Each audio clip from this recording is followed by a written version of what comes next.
If you're planning to migrate to Australia in 2026, you need to stop everything you're doing right now and listen to what I'm about to tell you, because the game has completely changed. We're talking about massive cuts, dramatic shifts in government priorities, and allocation reductions that are catching thousands of skilled workers completely off guard.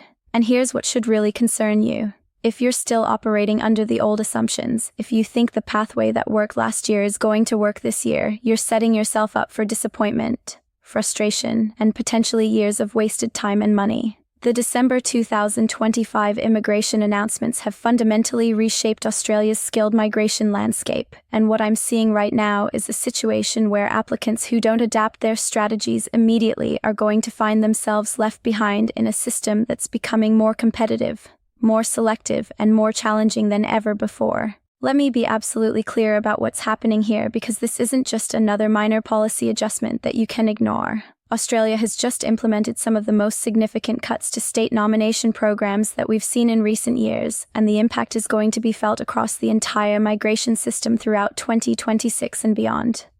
We're talking about a 23% national cut to 190 and 491 visa allocations. That's nearly a quarter of all available places gone in a single policy decision, and when I say this is going to change everything, I mean it's going to fundamentally alter how you need to approach your migration plans, how you need to strategize your pathway to permanent residency, and how you need to position yourself in an increasingly crowded field of applicants who are all competing for fewer and fewer spots. Now, you might be wondering, what exactly does a 23% cut actually mean for you as an individual applicant? Let me break this down in terms that are going to hit home. Imagine there were 100 state nomination places available last year. This year, there are only 77. That means 23 people who would have gotten nominated last year are simply not going to make it this year. And here's the part that's truly concerning. We're not just talking about a uniform cut across all states. Some states have been hit absolutely devastatingly hard, while others have actually seen increases. South Australia, one of the states that used to be a relatively accessible pathway for many skilled workers, has faced the largest drop at 41%. Let that sink in for a moment. South Australia has cut their allocation by nearly half. If you were banking on a South Australian nomination as your pathway to permanent residency, you need to completely reassess your strategy right now, because the competition has just intensified to levels we haven't seen before. But it's not just South Australia that's been impacted. New South Wales, Victoria, and Tasmania have all seen significant reductions in their allocation numbers. These are major states that traditionally offered strong pathways for skilled migrants, and they're now working with substantially fewer places to allocate. What does this mean in practical terms? It means that even if you have a competitive point score, even if your occupation is on the relevant skilled occupation list, even if you meet all the basic requirements, you're still facing dramatically increased competition from other applicants who are in exactly the same position as you. The bar has been raised, and it's been raised significantly. Now, before you panic completely, I need to tell you about the one bright spot in all of this. Queensland's allocation has actually risen by 117%. That's more than double what they had before. So while most states are cutting back, Queensland is actively expanding their skilled migration program. But here's what you need to understand. This doesn't mean Queensland has suddenly become an easy pathway. What it means is that Queensland is going to become incredibly popular, incredibly competitive, and you're going to see a massive influx of applications from people who are being pushed out of other states. The question you need to ask yourself is, does your occupation align with Queensland's needs, and can you genuinely commit to living and working in Queensland if that's going to be your pathway to permanent residency? Let me talk about what's happening with the 189 visa invitations, because this is another critical piece of the puzzle that you need to understand.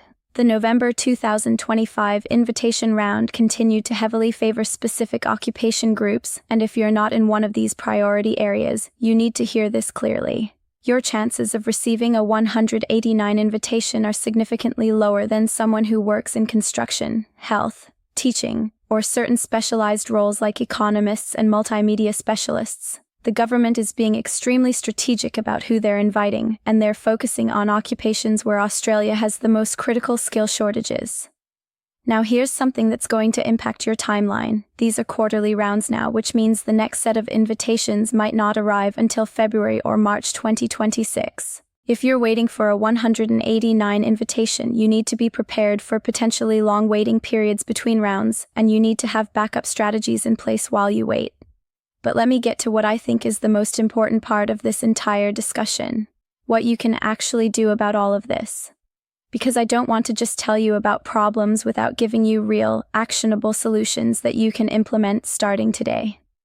I've identified 4 practical pathways that you can use to significantly improve your permanent residency prospects, even in this incredibly challenging environment, and I'm going to walk you through each one of them in detail so you understand exactly how to position yourself for success. The first pathway is persisting with the 190 and 491 visa applications, but doing it strategically. Now, I know what you're thinking. Didn't you just tell us that these allocations have been massively cut? Yes, I did. But here's the reality. If you're working in highly demanded sectors like construction, health, or teaching, you still have a genuine chance of success if you approach this correctly. The key is making sure your expression of interest is as strong as possible. This means maximizing your points score in every way you can. Get that superior English score. Claim every single point you're eligible for. Make sure your work experience is properly documented and meets Australian standards. Look at professional year programs if you're eligible. Consider whether additional education or certifications could boost your points. The applicants who are going to succeed in this reduced allocation environment are the ones who have done absolutely everything possible to make their applications stand out. The second pathway, and this is one that a lot of people don't seriously consider until it's too late, is moving interstate. Now, I want to be very clear about this. Relocating to a different state should not be a decision you make lightly. This is not about gaming the system. This is about genuinely assessing whether your skills and occupation are in higher demand in a different part of Australia. Western Australia and Northern Territory, for example, may offer stronger opportunities for certain occupations compared to states that have faced major cuts. But here's what's absolutely critical. If you're going to pursue a state nomination pathway, you need to be genuinely prepared to live and work in that state for the commitment period required. States are getting increasingly sophisticated at identifying applicants who have no real intention of staying, and if they suspect you're just using their nomination as a stepping stone, your application is going to be rejected. You need to demonstrate genuine commitment, genuine links to the state, and a genuine intention to contribute to that state's economy and community. The third pathway is exploring alternative visa options beyond the standard state nomination routes, and this is where I see a lot of applicants missing opportunities that are right in front of them. Employer-sponsored visas like the 482 and 186 don't have allocation caps the way state nominations do. If you can secure sponsorship from an Australian employer, you're working within a different framework that isn't subject to the same competitive pressures as the points-tested, independent, and state nomination pathways. Partner visas, if you're in a genuine relationship with an Australian citizen or permanent resident, offer another pathway that doesn't depend on allocation numbers. Training visas can sometimes provide intermediate options while you build your qualifications and experience. The point here is that you shouldn't put all your eggs in one basket. The most successful migration strategies are the ones that explore multiple pathways simultaneously and adapt based on which pathway shows the most promise. The fourth pathway, and this is particularly relevant for younger applicants or people who still have time remaining on their current visa, is retraining for high-demand trades. I know this sounds like a major commitment, and it is, but hear me out. If you're a recent graduate with time left on your student visa or post-study work visa, and you're finding that your current occupation isn't opening doors in the migration system, retraining in a critical trade skill could completely transform your prospects. Construction trades, in particular, are in extremely high demand across multiple states, and we're seeing trade-qualified applicants having much stronger success rates in state nomination programs compared to applicants in oversupplied occupations. Yes, it requires additional time and investment, but if the alternative is years of waiting with no clear pathway forward, it's absolutely worth considering.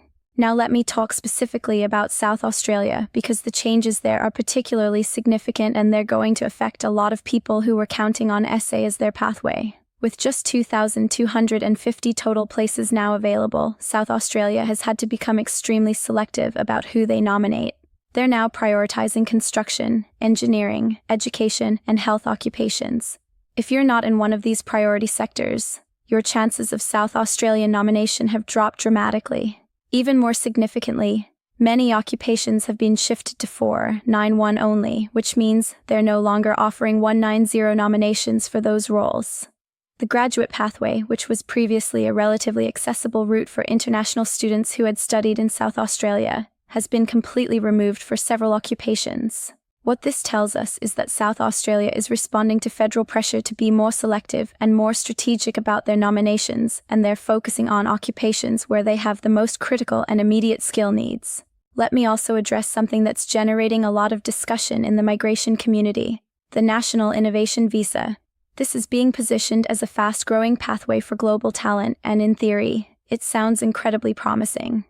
But here's what you need to know about the reality. The Nest Dollars program, which is the business innovation component, has been extremely selective. We're talking about only 5 applicants invited from over 1,250 expressions of interest. That's a success rate of less than half of 1%. Now, I'm not saying you shouldn't consider this pathway if you genuinely fit the profile of a global talent or innovative entrepreneur, but you need to go into this with realistic expectations. This is not going to be an easy or accessible pathway for the average skilled migrant. The selection criteria are extraordinarily high, the competition is fierce, and the government is clearly taking a very cautious approach to how many people they're inviting through this stream.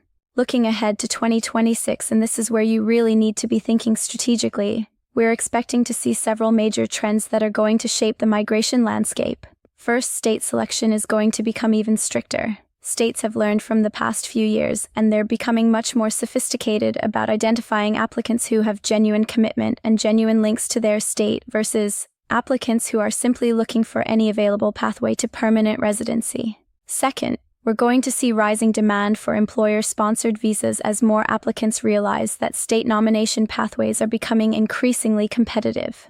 This increased demand is likely to lead to longer processing times and potentially more stringent requirements from sponsoring employers. Third, 186 visa processing times, which are already quite lengthy, are expected to remain long throughout 2026 as the Department of Home Affairs works through substantial application backlogs. Fourth, we're going to see continued growth in labor agreements as a way for employers and regions with specific skill needs to bring in workers outside the standard migration program settings. Here's what I want you to understand as we wrap this up. Australia's 2026 migration landscape is going to be competitive in ways that we haven't seen in recent years. The cuts to state nomination allocations are real, they're significant, and they're going to have lasting impacts on how skilled migration pathways operate. But here's the critical message I want you to take away. Competitive does not mean impossible. Informed planning and flexible pathways can significantly improve your outcomes, even in this challenging environment. The applicants who are going to succeed are the ones who review their strategy early, who don't wait until the last minute to adapt, who explore alternative permanent residency routes, and who position themselves in occupations and states where their skills are genuinely needed. If you're currently planning your migration to Australia, if you've already submitted applications, or if you're in the early stages of researching your options, my strongest advice to you is this: don't assume that what worked for someone else last year is going to work for you this year. The system has changed. The allocations have changed. The competition has changed. You need to be strategic. You need to be flexible. And you need to be proactive about exploring every possible pathway that aligns with your skills, your experience, and your genuine willingness to contribute to Australia's economy and society. The opportunities are still there, but they require more careful planning, more thorough preparation, and more realistic expectations than they might have in previous years. This has been AUSSIEVISA and IMMIGRATION, bringing you the critical updates you need to navigate Australia's changing migration landscape. Share this information with anyone you know who's planning to migrate to Australia. These changes affect thousands of applicants, and the more people who understand what's happening, the better prepared the entire community will be to adapt and succeed. Stay informed. Stay strategic and stay focused on your goals, because with the right approach and the right guidance, your Australian migration dreams are absolutely still achievable.